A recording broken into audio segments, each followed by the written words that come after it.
chocolate with strawberries and cream. Yeah. And then I also brought some cotton candy I bought the other day. Oh, God. Fucking Dr. Pepper cotton candy just tastes like the lip balm. It's gross. Not good. I mean, if you like eating chapstick, then maybe think about getting Dr. Pepper cotton candy. It's really gross. It's not nice. That chicken is superb. I know. Ooh, my God. Gotta love a good pellet grill. Oh, God. Ugh. And that mushroom sauce. Ooh. Oh, I know. I'll stop eating because I know it's probably very sonically upsetting.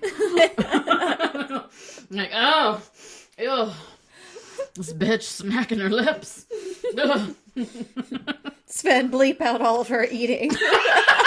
Replace. Speak of the devil. Speaking of the devil, do you want to make your first appearance on the podcast? Oh, really? No. Okay, that's fine. All right. Well, But thank you, dear. Thank you. What? Ice cold margarita from my And I've got. husband. And I've got a very sophisticated drink. Everyone. Oh, God. Oh, that's a genuine reaction. I've a very sophisticated drink. I have a Mountain Dew with tequila. What kind of Mountain Dew? Tell me, High slut. voltage. Tell me, you slut. But I have it in a nice metal mug, so you know. Whoa. Okay. I feel really bad for the people that are just listening to this. Yeah. But, yeah, do check out our YouTube. Yeah. Do try that, Emily, because it's Let me see. it's toxic. Shit. It's jet fuel. Whoa. That's mostly just tequila. Yeah, it is. Oh, my God. Well, that'll do me. Anyway, guys. That'll do it. Yeah. Welcome to Freaks of a Feather. I'm Emily Wooten, and this is Mary Boom. Hi. Hello, everyone. Hello. And yeah, so wow, nothing really special about it. Well, there were some trying things this week. My dog having multitudes of just copious amounts of diarrhea, which I found out is because she has a sensitive stomach. She has to eat just one particular food. She's been getting into the cat box and having herself a little snack. A little amuse-bouche, if you will. Yeah. a little tasting, She's a sommelier of cat shit at this point. But it doesn't agree with her stomach. And so I've come home every day to a big gelatinous pile of diarrhea. Ooh. And it wasn't until I put it together about the cat shit, and I was like, well, great, now gotta block off the litter box. Oh, I thought you were trying to narrow down the suspects. Like, it could be my dog, but it could also be my neighbor after he got drunk and had the Bud Light shits. It could be Jerry. Yeah. I think you did mention Did I mention Jerry? The previous owner of your house showing up. Yeah, it showed up to my house at like 9 a.m., like knocking on the door, and I was like, hello, and there's this strange, scrawny, like, redneck man just leaning against my, against my porch railing, and he's smoking a cigarette, he goes, name's Jerry, I don't know if you know me. I was like, hey, tits.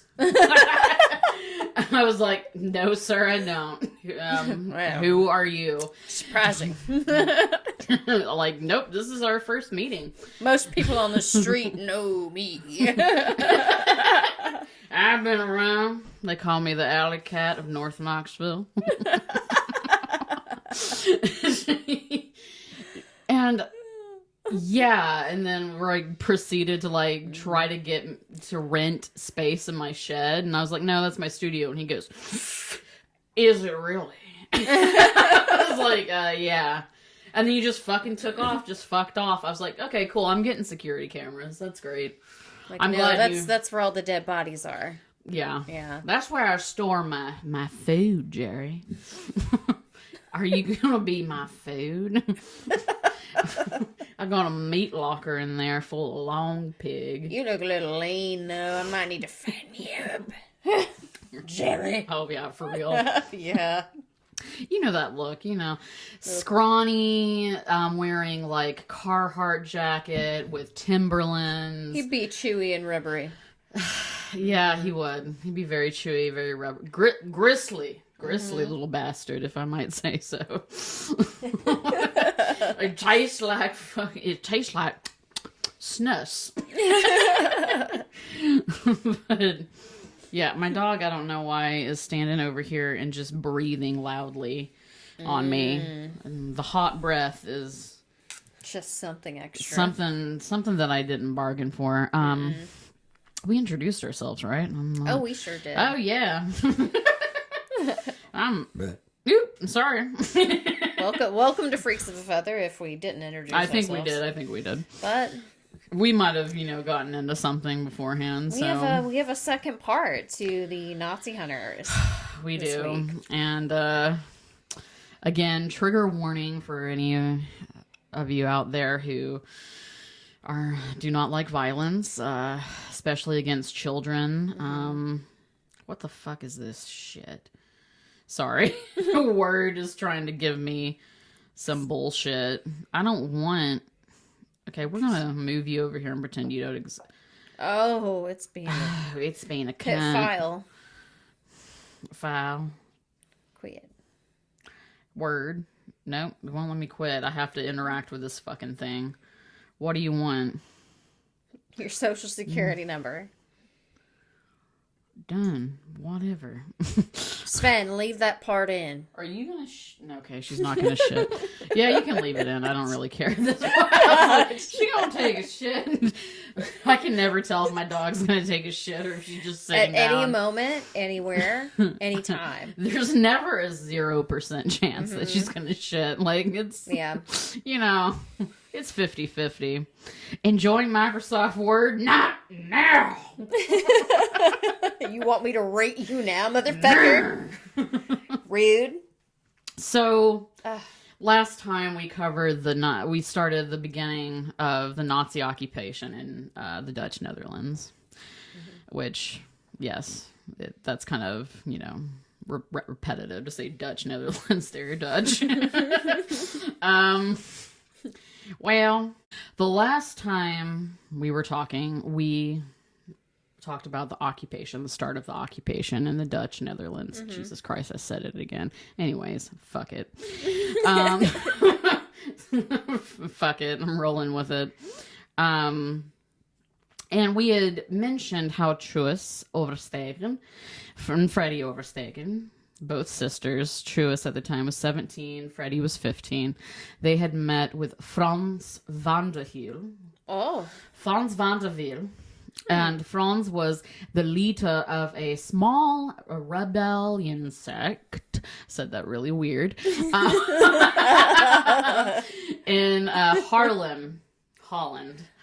And he had heard about Truus and Freddie and their work in the resistance, and so he came to their house and asked to talk with them, and he had a special proposition.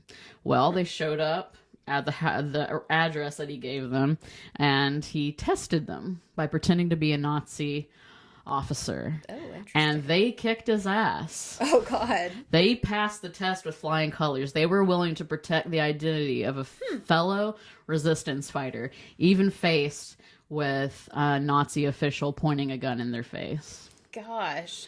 I mean, that is some fucking fortitude for a 17 and a 15-year-old. Oh, well, for anyone. Yeah. But being that, like... That's rough. That's rough. That's like, you're made out of fucking vibranium. Oh, yeah. You're like, let's kill the motherfucker. So Truus and Freddie, they later that week would return to the mansion, and they would be introduced to all of the members of the resistance cell, which there's a guy named Core, there's a lot of yawns. I'm not going to go into all of them because they're not that germane to this story, but suffice it to say, they were the only women in this in this cell, and they disguise their meeting during this time by pretending to be an exercise group. So they're like talking about stockpiling weapons and like shooting Nazis in the head, and they're like doing jumping jacks and shit. And they're like, and one and a two, and if you go up behind the ear, behind the head, and you just real execution style.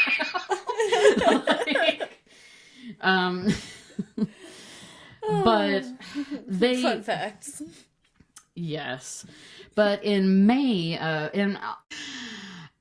Yo Shaft, at this point, she's at the University of Amsterdam, but Zeiss Ingvat is putting the squeeze on the Amsterdam University of Amsterdam. Basically, all of the professors were laid off, or they were the school was just dissolved because the students were participating in strikes.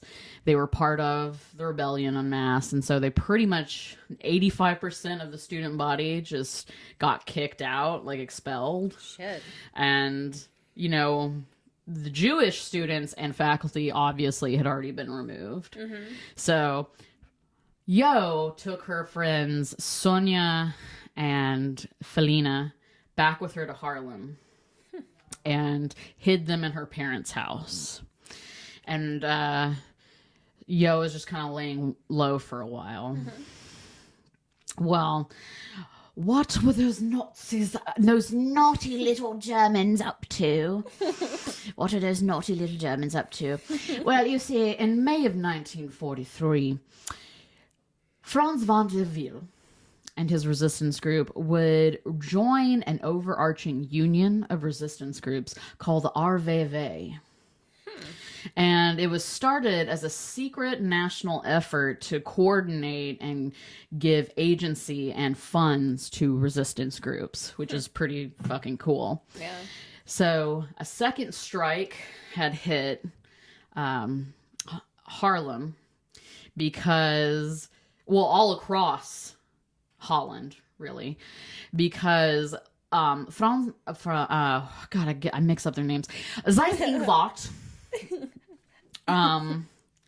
decided, and his cronies decided that the Dutch prisoners of war, the POWs that they had released from the camps inside Holland, that they were going to be sent over to Germany to work in factories aiding the Nazi cause.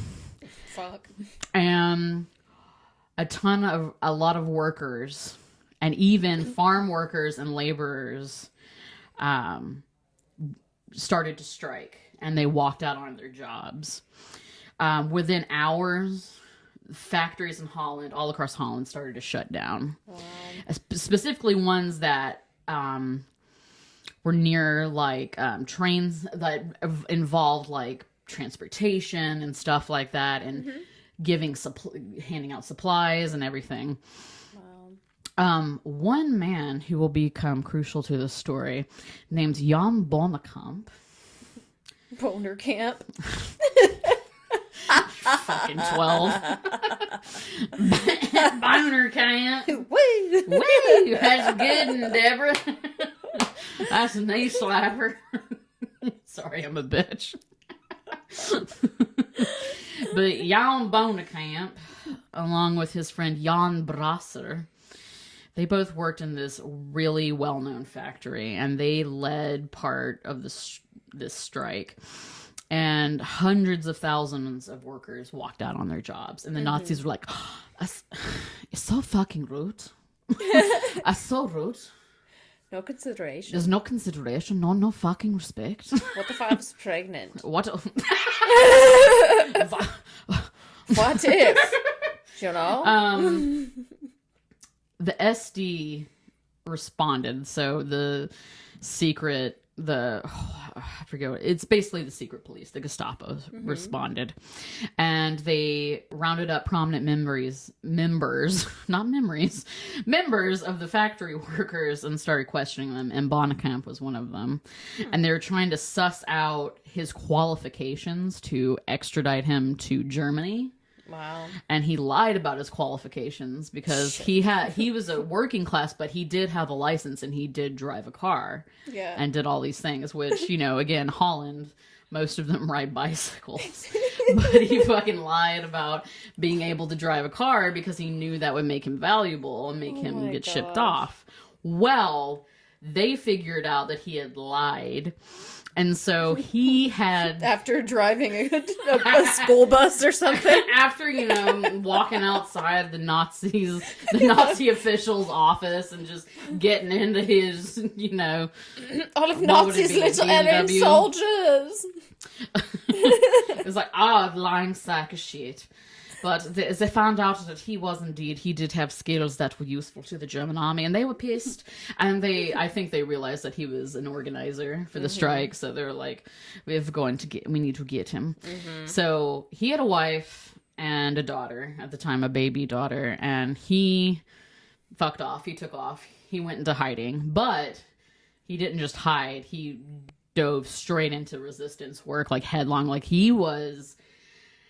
The shit that this man did, harrowing. Oh, God. Some of it, like, woo.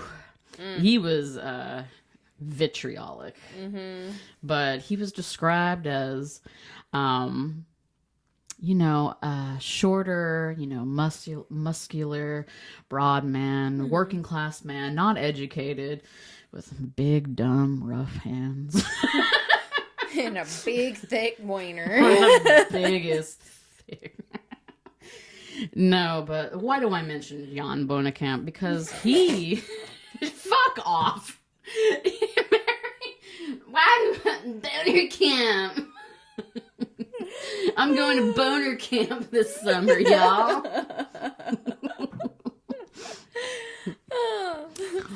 Jesus Christ. Just spilled tequila on my laptop. Cool.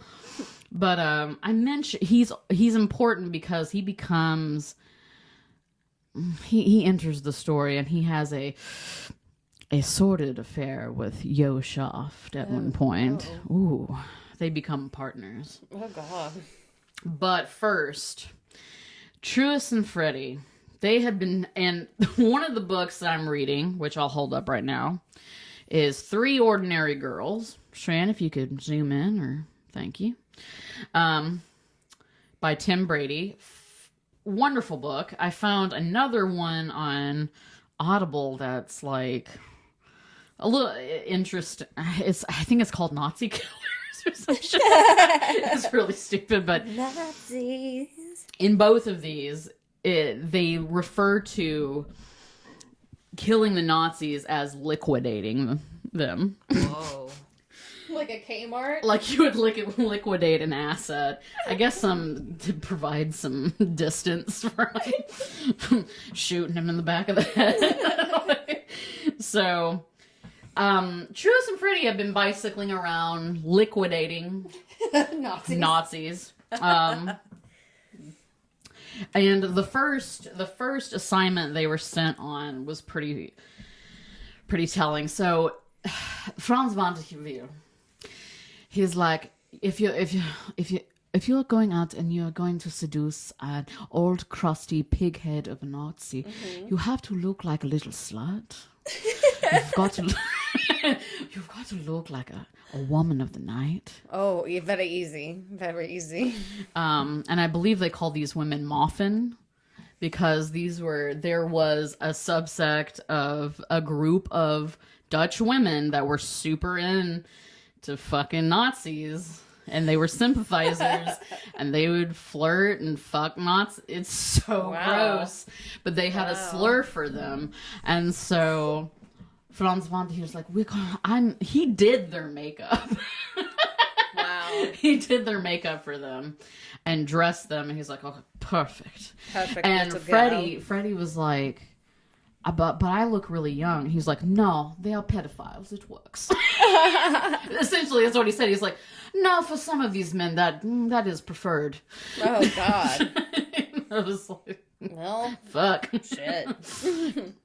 And so they went to this place called the Herkenkamp or some bullshit like that. And it was this cafe where a bunch of Nazis would hang out, a bunch of officials. And they were supposed to get this guy who was basically, he would intercept coded messages that were helping prisoners of war get back to the UK. Okay. And he was intercepting them so they could cut the ties and basically keep them from returning to Britain and being in the army, basically. Oh, wow. So, but this guy was a crusty, nasty piece of shit. Well, they showed up at this cafe, and this fucker never ends up showing. And because they are two slutty-looking girls together, they were sitting at a table together alone, eating a sundae. They were asking for it, clearly. No, they were just nasty in there. Sure.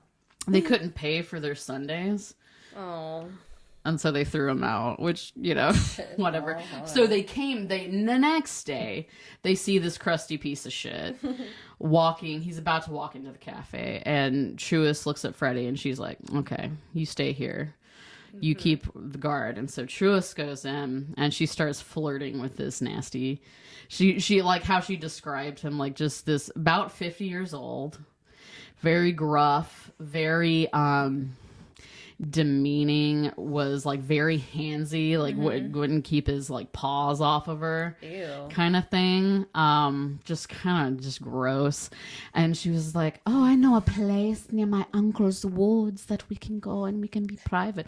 And he was like, he said this, she said, I'll never forget, he said this really gross thing. He's like, oh yes, I can teach you something. Oh, God. Something like you want to learn from an experienced man.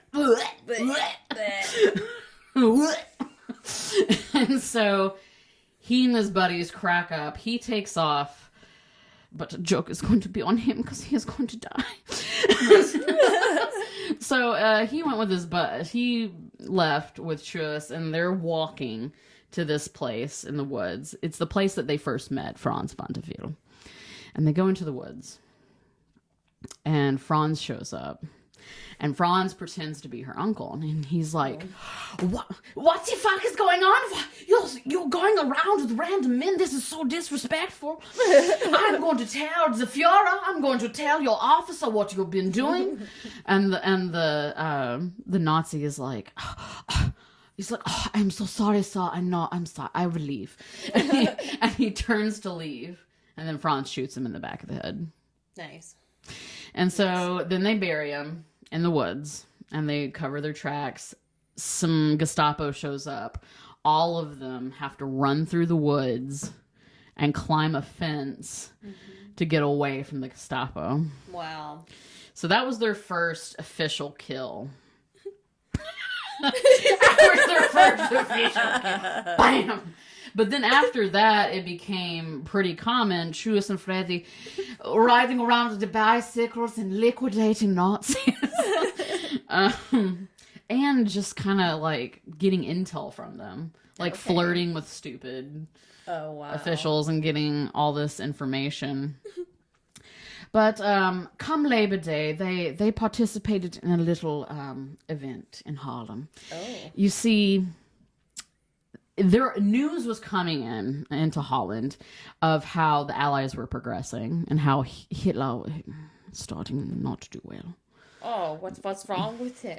He's getting beaten back. And he had already, by this time, I think it's 1943, he, I believe, had already been pushed back from the Russians. He had lost Stalingrad. Oh, no. And it is not good. Time to hit the bottle. It's time to take all the pills. All the pills, yes. Take all of the pills. Please. Take all all the pills. He's like curled up in his bed, hugging his pillow, like, I need something to fill the hole in my life. I need another puppy.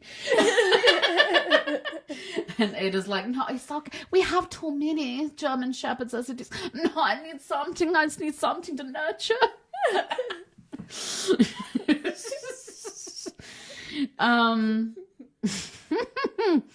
But on they got this great idea. The Oversteegen sisters, okay, they wanted to hang a communist flag over the the NSB, or local Dutch Nazi headquarters. Giant flag. Oh, God. And so they got together with some of the other members, and they went during the night, and they climbed up the facade of the building, and they, taking this giant flag, adhered it to the building, had it rolled up, didn't release it until people were starting to go to work, let it fall, and then they kind of hid in the crowd and, like, you know, watched what would happen. And see, the German officers, they sleep in. They were not going to be there until 7 a.m. No. And they released the flag at 5 a.m. So there was a whole 2 hours, but just everybody was looking at the flag. It with the sickle and the red, and then there were red flowers everywhere, and there were school children wearing red. It was just fucking ridiculous. It was very red. It was very red and very communist, and everybody was fucking, like, laughing. Literally fucking. Laughing, and it was like, it boosted morale hugely. I mean, they arrived at 7 and they tore it down and, like, did a little, like, demonstration. They, like, ripped it up and, like, stomped on it. Oh, like Yosemite Sam. Like, just real stupid. But it had already done the job. But, of course, the Nazis, their feelings were hurt, and they were going to go for blood. So, the sisters took off. They went to join their mother and aunt and their brother, which his name is not Dobie. It is Robbie. Oh, nice. It's actually Roby. Roby. Which is better than Dobie. Mm-hmm. They went to go live with them in Anschied, which is an eastern Harlem, east of Harlem. And they needed employment, and so, but they had no papers, they had no training, they didn't even have IDs that were real. Oh, no. So they went to a hospital for chronically ill patients. Fuck. And became nurses, and it was only because the head nurse took pity on them and was a communist herself. Mm-hmm. That she allowed them to work because they had no training or God. Anything. Yeah, you can be a surgeon. Come on in. Come on in. So gave them a job, and they were working there for a while, you know, laying low. There were a bunch of people in the hospital that were part of the resistance who were on their free time when they weren't taking care of patients. They were making bombs out of disinfectants. Wow. And cleaners that the hospital had provided. And so they were also making lead pipe bombs and shit. It's fucking just wicked. Another day. Just like, and even the Boiler Man. They made the book made sure to note that the Boiler Man was involved. Oh, very much so. It's like, I'm part of this story. I am. I worked. I made so many lead pipe bombs. Don't forget. Don't forget me. Remembrance Day for me. I just imagine him trying to stick his nose in all of the big, like, do you need a Boiler Man? But one day, the director of the hospital came to Truus and Freddie, and they said, there's someone here to meet you, and I'm going to give you my office to talk to them. And Truus and Freddie are like, oh, fuck. Mm-hmm. Oh, fuck. And so they're led to the office. Their aunt is in there, because she worked at the same hospital. And there was a strange woman standing in front of them. And she had beautiful red hair. Mm-hmm. She was a gorgeous lady. And her name was Johanna Shaft. Oh. And they got introduced. And then the aunt left the room. And Yo said that she was there to retrieve them for Franz Vanderveel's cell of resistance. And they didn't know if they could trust her. And so everybody, the how it sets up the scene, everybody is standing with this table between them, and everyone is like subtly reaching towards their undercarriage to grab their pistols. Like everyone's Their like genitals. everyone's just subtly like eyes are like in a triangle, like meeting, and like, can we trust this bitch? And they almost draw pistols on each other, but Yo hands them a coded message from Franz Vanderveer. And then after Truus reads it, they're still looking at each other, and then they just break out laughing, all of them. And they're like, oh my God, I was going to kill you. I was going to kill you. You should have knew the code word. It was pineapple. And they would become an operation. Those three. Truus would become the leader. Oh, wow. Yo was the brains. And Freddie was the planner, like the how-to. Mm-hmm. So they returned to Harlem with Yo. And their first assignment was they were all sent to these steam baths in Oversteen to fraternize with some Nazi officials that swam there to get some information.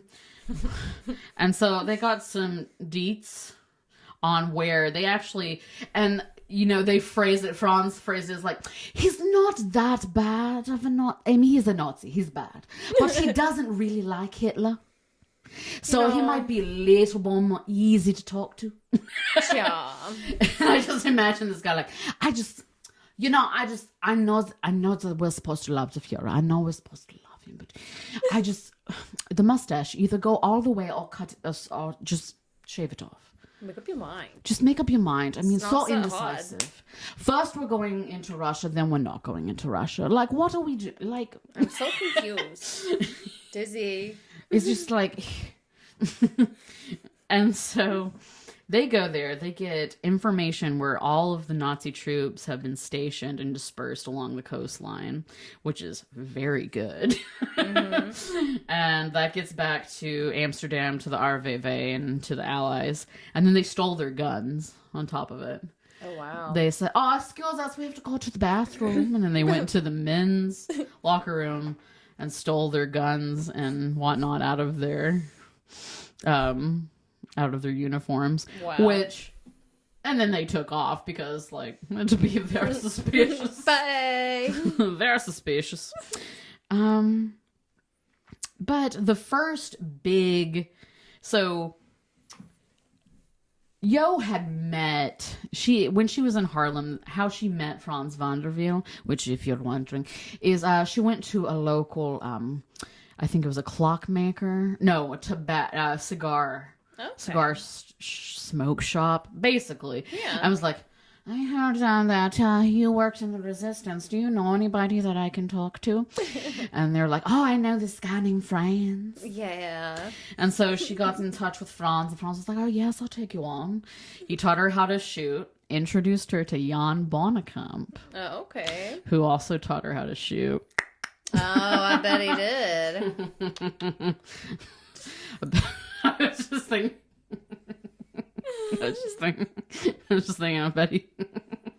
I bet she told him where to shoot. But they became very good, close.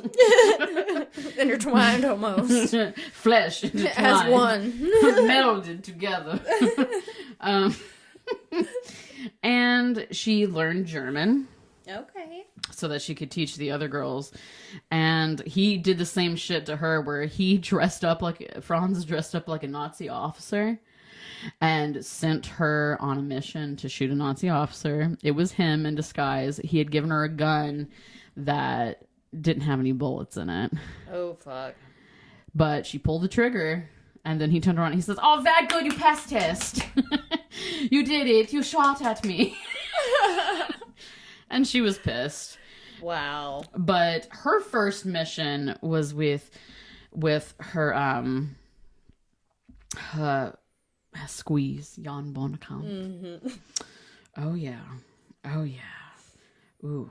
Mm-hmm. And it was going to be against which, by the way, I know he's got a wife and kids, but I like to imagine, I have to put it in a scenario where it's fine, where it makes sense. We were married out of convenience. Like, I don't know. Yeah. Yeah. Anyways, It was just expected. so, and well, what everyone says is like from for who was alive still, they were like, you didn't know right out that they were fucking, but they were really up each other's ass all the time, which is a pretty good indicator. Yeah. And so, I just think, like, how sexy though. What a premise. What a way to just really kick up your heels and fuck. Because you're like, we're gonna go do this mission. We're gonna fucking smoke some Nazis. But first, I'm gonna break your back. Wow. I mean, that's hot. It is. It's a busy weekend. That's intense. It's like... Clock into work Monday. Hey, how was your weekend? Talk about, like, a nut with a purpose. It's so gross. Nut for a cause. She's like, yes, take me. Anyways, their first job was they were going to cut off power to the whole of North Holland. Oh. And so, which would affect transit and would stop some of the trains leaving to deliver Jewish people to concentration camps, because 55,000 Jewish people out of just, I think, Amsterdam alone have been shipped off already. Mm-hmm. And 12,000 were in transit, and Hitler was still not happy. Yeah. No, it definitely, he like had a meet. He was like, Inkvat, I'm disappointed in I'm you. very disappointed. Man. And around this time, Himmler was giving all these addresses where he was talking about how, we said we weren't going to kill the children and the women, but, I mean... They're such losers. But we have to... my hand is being... I'm being pushed to do this. I don't want to. It's not my fault. So things were... It was so bad to the point that they had started... Rota, who was the police captain in Haarlem, put out basically a bounty on any Jewish person. Mm-hmm. Whoever turned them in would receive 7.75 florins, mm-hmm. which I don't know what that equates to, but they would get double that if the Jewish person was already wanted for being in the resistance. Wow. And so you had people that have been hiding, that people were hiding them, that were flipping on these Jewish families and outing them for money. It was fucked. Yeah. Fucked. So they wanted to shut off power. And so they went after the provincial electric plant in Velsenord in northern Holland. And they made bombs out of... I for the life of me, I can't figure out how this is effective, but hydrogen peroxide, powdered sugar, sulfuric acid, dynamite, and cellophane. Now, I get the cellophane is to keep the dynamite sticks together, right? I don't know. I think so. But where does the powdered sugar come in? I don't know. And the sulfuric acid? I don't know, but they their plan was to shove it into the coal elevators mm-hmm. that ran the power plant. And so Yo and this guy named, what do you call him? Yo and this other dude, another Jan, were lookouts. Oh, yeah. Long hours together. No, it's another guy named Jan. It isn't Halava Jan. It's not Bonnekamp. Oh. They're lookouts, and then Bonnekamp and Brasser were the ones who planted the bombs. Well, only one of the bombs went off. But it was a big message that was sent to the Nazis. And it was responded by... the response was... Rother was like, we need to crack down on all of these resistance efforts. So Rother responded by forming an even more secret police. He formed the assassin squad known as the Silbertans, or the Silver Furs. And these were assigned to kill suspected members of the resistance, but to kill them in droves, to respond as a response to any attack against an NSB or a Nazi officer. Wow.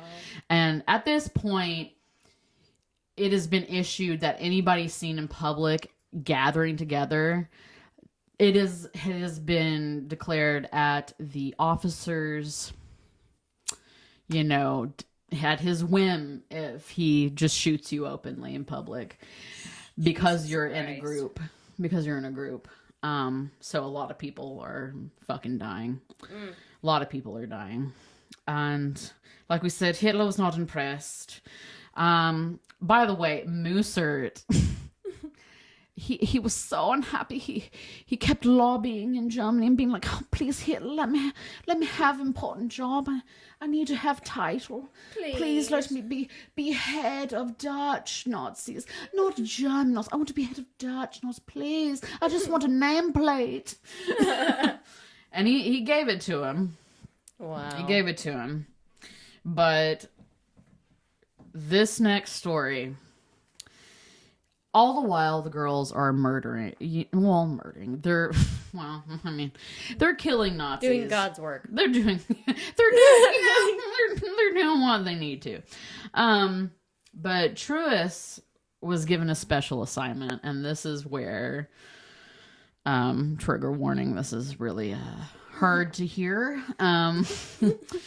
And I can't imagine having to go through this, but Truus was given the assignment to help 12 children escape Amsterdam. 12 not Nazi children, 12 Jewish children.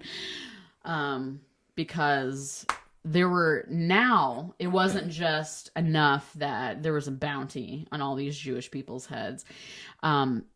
Nazi officers were conducting random raids on houses. Knock on the door, come on in, fucking tear your house apart, trying to find any evidence. Wow. Because they had the census records. They knew that, there were people. They knew there were Jewish people in hiding there. Mm-hmm. And, yeah. Anyways, so they knew that they were still in Holland, so they're just busting down doors and fucking destroying families and stuff and tearing shit apart, trying to find Jewish people. And so there were 12 children that were all orphaned, living in a residence in Amsterdam. And Truus was sent to Amsterdam to pretend to be a Red Cross nurse, for a Nazi Red Cross nurse. And she was sent with 2 other members of the resistance who were male, who pretended to be Nazi officers escorting her. And they had fake papers drawn up that all the children had an infectious disease. Oh, wow. Like a highly infectious disease that may infect, officers or anyone who comes in contact with them. So they show up, they obtain these children from their hiding place, and they take them to the train station. Well, as they're boarding, Truus is having to play the part of a Nazi. So she's, Sieg Heil, she's all the officers, she's yelling she's like being gruff with the children, all this stuff, which she hated. But they get on the train, headed to Dordrecht. Yeah, Dordrecht. And But the two men don't make it on the plane, make it on the train, because a skirmish happened outside the platform of the train between a bunch of Nazi officers and a citizen. And they decided to get involved and follow the other Nazis because it would look weird if they didn't. Mm-hmm. It would give away what they were doing. Yeah. So Truus was left by herself with these 12 children on the train. And she talks about it in the book. And she was like, I was shaking. I was sweating. She's like, my whole body was covered in sweat. I was so, I was like, but I had to get myself together. Yeah. I had to keep myself together. And so she's on this train with these kids, and the age range is from 3 to 14. Mm-hmm. The oldest one is a 14-year-old boy, and she tries to, she feels so bad for them because she's looking at them, and she talked about how all of these kids just looked terrified. Mm-hmm. They were so fucking scared. You could just read it in their face. Mm-hmm. And she kind of whispered to the 14-year-old, she was like, I'm one of the good guys, kind of thing. And of course the 14-year-old rolls his eyes yeah, sure. Whatever, bitch. Sure you are, whatever. And she tries, to tell them it's going to be okay. And they end up in Dordrecht.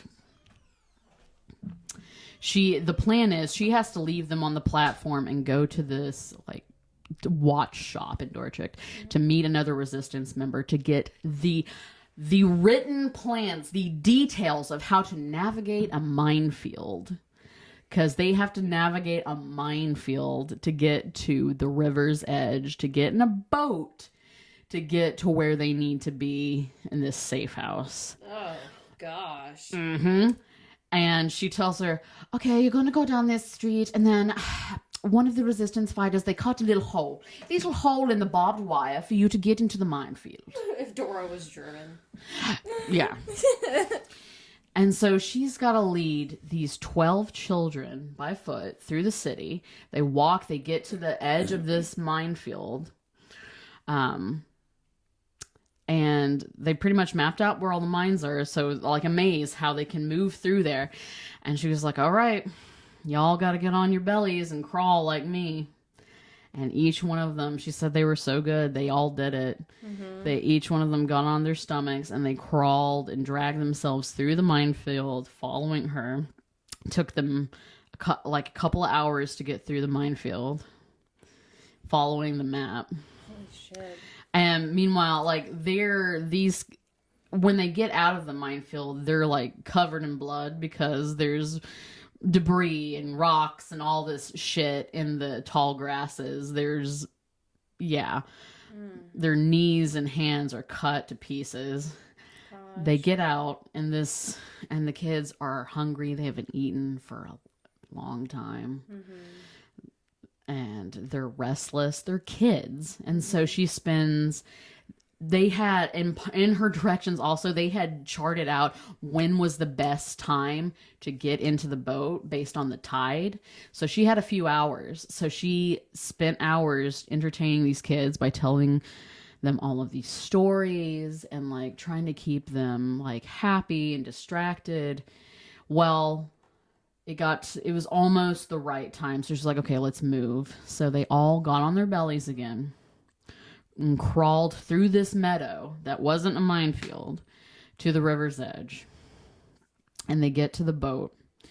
And Truus gets all the kids. She gets in the water, brings the boat over. All the kids pile into the boat, kind of slip in. And then Truus pushes it out. She climbs into the boat. Well, a guard tower that was down the river's edge, the light flips on. The searchlight flips on. And it starts scanning the river, and it lands right on them.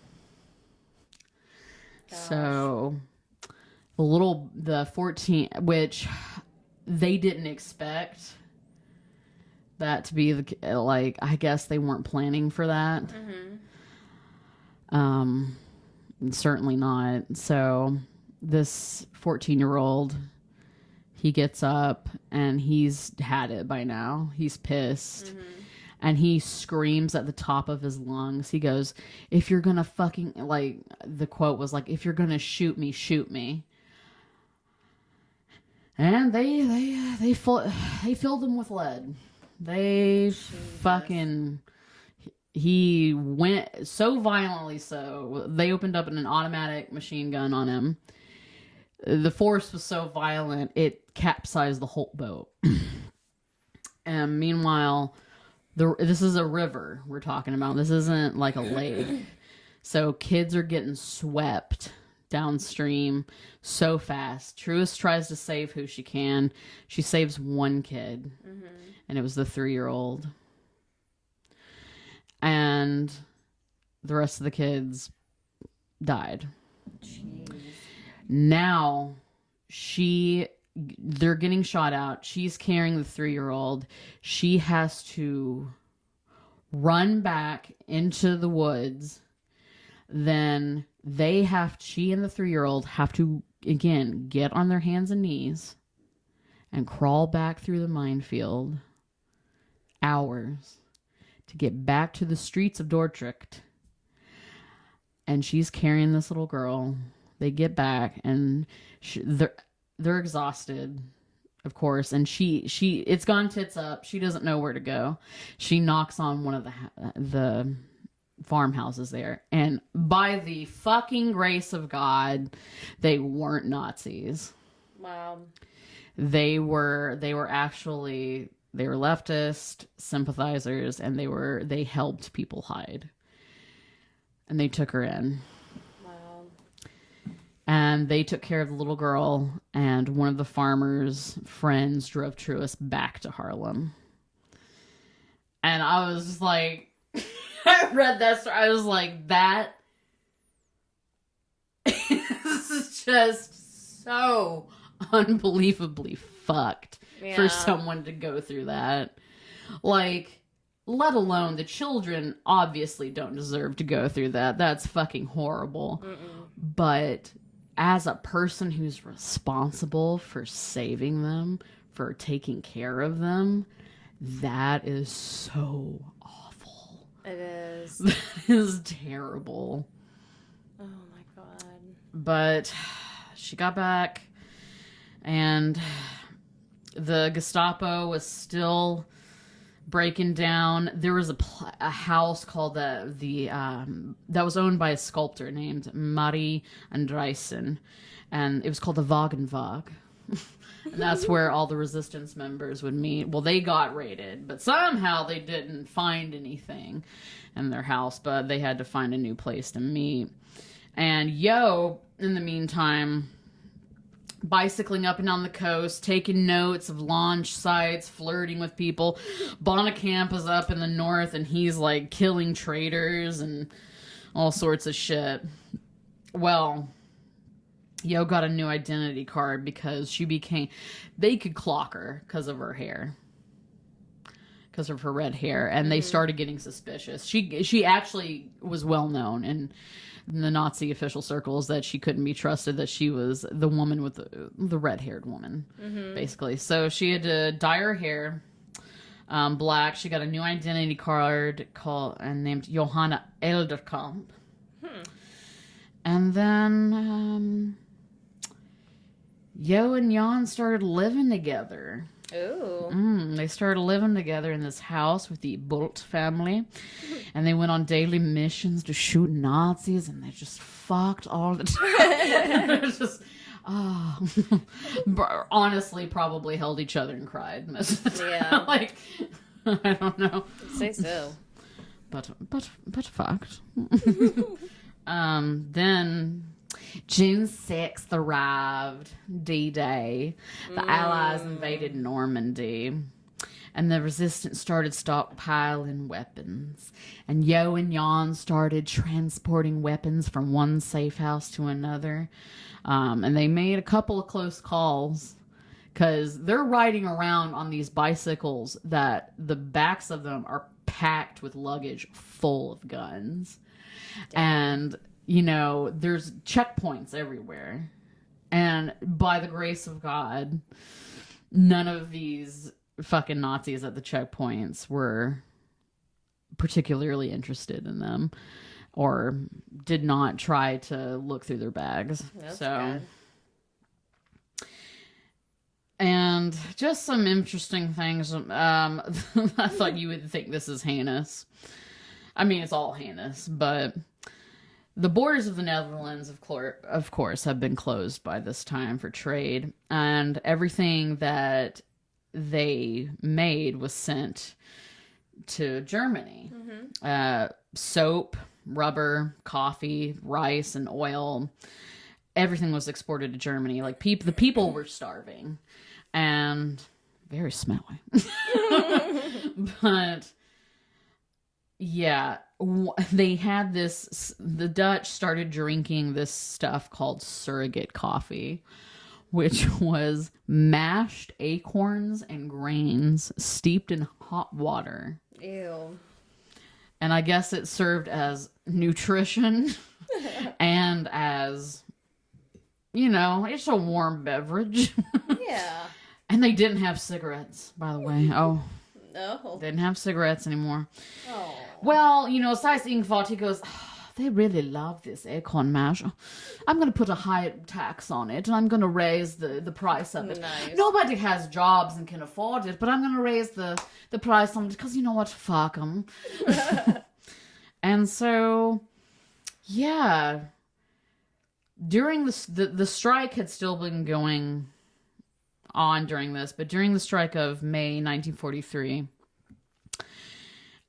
100 or so Dutch have been just shot and killed at random for meeting in public places in like congregations, but 1,000 more have been captured and sent to concentration camps if they were part of the resistance. But Yo and Jan were to be going on a very important mission. Now, it wasn't important. Now, Hans had said, you know, take a break. We're doing pretty good right now. Take a little break. Just, you know, little. But Jan was like, no, I need to do. I have these big bare arms. I need to strangle a little German. And so they would go on a mission that would prove to be disastrous. And that is where we will pick up next time. Oh my gosh. Oh God, I'm telling you. Doesn't get worse, does it? I'm still reading, but it's seeming that way. It's gonna get worse before it gets better. Oh, there we go, yeah. It's not great. But that's pretty fucking hard. I can't imagine, like, this poor, oh God, Truus. I mean, the Overstegen sisters, they survive, right? Like, they didn't die until 2016, I think. Wow. One of them might still be alive, but they were awarded like a national merit award for heroism. Oh my gosh. In 2016. But yeah, just spoiler alert, Yo and Jan do not make it out alive. Yeah. But yeah, we'll pick it back up next time. I know it's a heavy one. I hope y'all were drinking or something during this.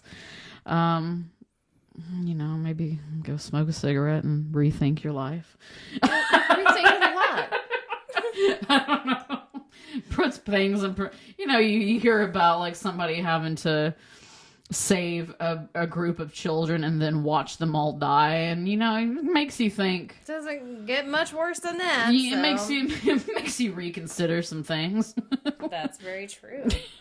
Anyways, thank you for watching. Thank you for listening.